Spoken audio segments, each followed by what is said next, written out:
Hi friends, welcome to Telugu defence news. Indian defence exports అనేవి ఫాస్ట్గా పెరుగుతున్నాయి. కళ్యాణి స్ట్రాటజిక్ సిస్టమ్స్ లాంటి కంపెనీలు వీటిని నడిపించడం కోసం ఛార్జ్ తీసుకున్నాయి. 2024లోనే కళ్యాణి గ్రూప్ 100 ఆర్టిలరీ గన్స్ని చాలా దేశాలకి డెలివరీ చేశామని ప్రకటించింది. ఇండియన్ డిఫెన్స్ సెక్టార్లో ప్రైవేట్ సెక్టార్కి ఇది ఒక మైల్ స్టోన్ లాంటిది. ఎందుకంటే ఇంతకుముందు హెచ్ఏఎల్, బీడీఎల్, బీఈఎల్ లాంటి గవర్నమెంట్కి చెందిన కంపెనీలే డిఫెన్స్ ఎక్స్పోర్ట్స్లో ఉండేవి.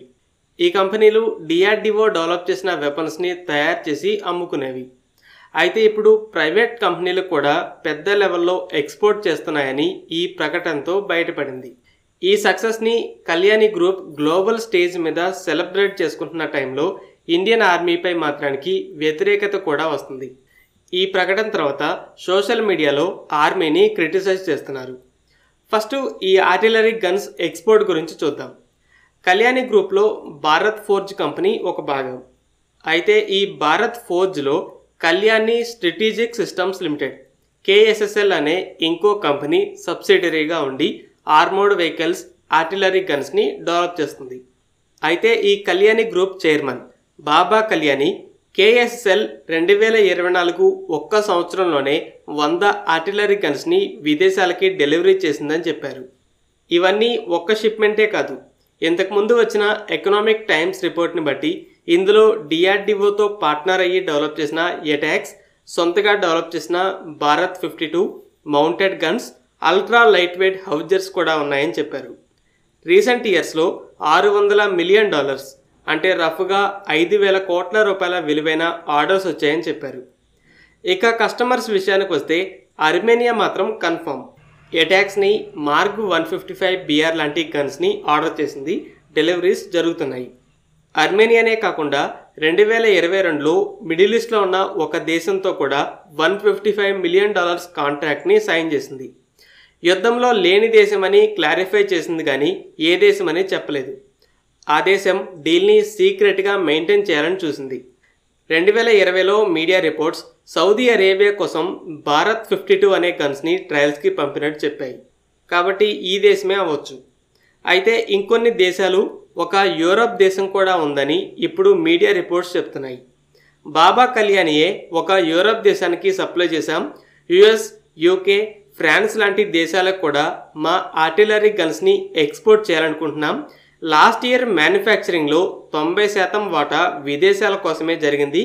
ఈ సంవత్సరం ఇండియన్ ఆర్మీ కాంట్రాక్ట్ల ద్వారా 80% ఉండేలా ప్లాన్ చేస్తున్నామని చెప్పారు. అయితే ఈ ప్రకటన ఇండియన్ ఆర్మీపై క్రిటిసిజాన్ని ఎందుకు పెంచిందో చూద్దాం. బాబా కళ్యాణి ఈ 100 గన్స్ సప్లై గురించి మాట్లాడుతూ, మేము ఇండియన్ ఆర్మీ కన్నా ముందే ఈ గన్స్ని పెద్ద మొత్తంలో విదేశాలకి సప్లై చేశామని చెప్పారు. దీంతో social media users Indian army అయితే గాల్వాన్ క్లాస్ జరిగినప్పటి నుండి కూడా ఇలా 100 గన్స్ని కొనలేకపోయింది, నిర్ణయాలు తీసుకోవడం చాలా స్లోగా ఉందని క్రిటిసిజాన్ని మొదలుపెట్టారు. ఈ చైర్మన్ ఇచ్చిన స్టేట్మెంట్ కూడా అలానే ఉంది. ఇండియన్ ఆర్మీ కన్నా ముందే పెద్ద లెవెల్లో ఎక్స్పోర్ట్ ఆర్డర్స్ వచ్చాయని పబ్లిక్ దృష్టికి తీసుకెళ్లి ఆర్మీని ఒత్తిడి పెట్టాలని చూస్తున్నాడు.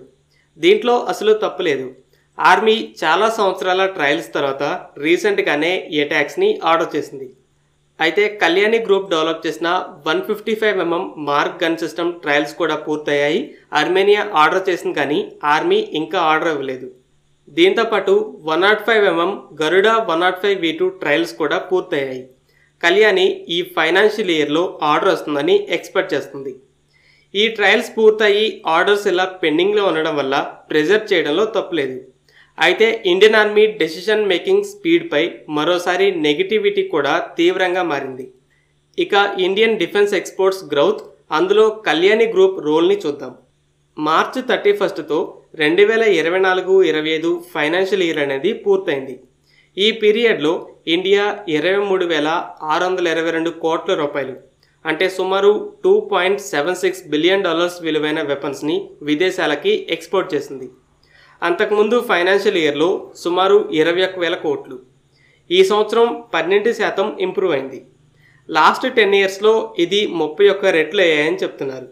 ఇందులో మేజర్ వెపన్స్ బ్రహ్మోస్, పినాకా, ఆకాశ్, ఈ హౌజర్స్ అనేవి యుద్ధాల్లో చాలా ముఖ్య పాత్ర పోషిస్తున్నాయి. రష్యా ఒకనొక టైంలో రోజుకి 20,000 ఆర్టిలరీ సెల్స్ లెక్క యుక్రెయిన్ మీదకి ఫైర్ చేసింది. ఇండియన్ ఆర్మీతో పాటు ప్రపంచవ్యాప్తంగా వీటికి మంచి డిమాండ్ ఉంది. అయితే ఈ ఆర్టిలరీ గన్స్ ఫీల్డ్లో కళ్యాణి వరల్డ్ లీడర్ అవ్వాలని గోల్గా పెట్టుకుంది. యూరప్ దేశాలకి ఎక్స్పోర్ట్ చేసామంది కానీ పేరు బయట పెట్టలేదు. యూరప్ దేశాలు జనరల్గా సొంత వెపన్స్ లేదా అమెరికాపై ఎక్కువగా ఆధారపడతాయి. ఒకవేళ ఈ దేశం స్ట్రాంగ్ మిలిటరీ ఉన్నది అయితే ఇది కళ్యాణి గ్రూప్కి పెద్ద విక్టరీ అవుతుంది. ఇక ప్రొడక్షన్ కూడా ఒక ఇయర్లోనే 100 గన్స్ అనేది పెద్ద నెంబర్. అయితే ప్రపంచంలోనే అతిపెద్ద ఆర్టిలరీ గన్స్ ఫ్యాక్టరీని కూడా కళ్యాణి గ్రూప్ నిర్మిస్తుంది.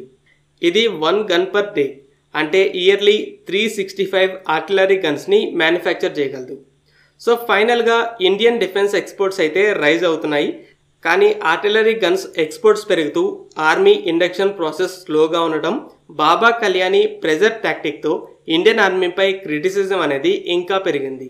దీని గురించి మీరేమనుకుంటున్నారో కామెంట్ చేయండి. ఫ్రెండ్స్, ఈ వీడియో మీకు నచ్చినట్లయితే లైక్ చేయండి. అలాగే మరిన్ని ఇంపార్టెంట్ డిఫెన్స్ అప్డేట్స్ కోసం మన ఛానల్ని సబ్స్క్రైబ్ చేసుకోండి.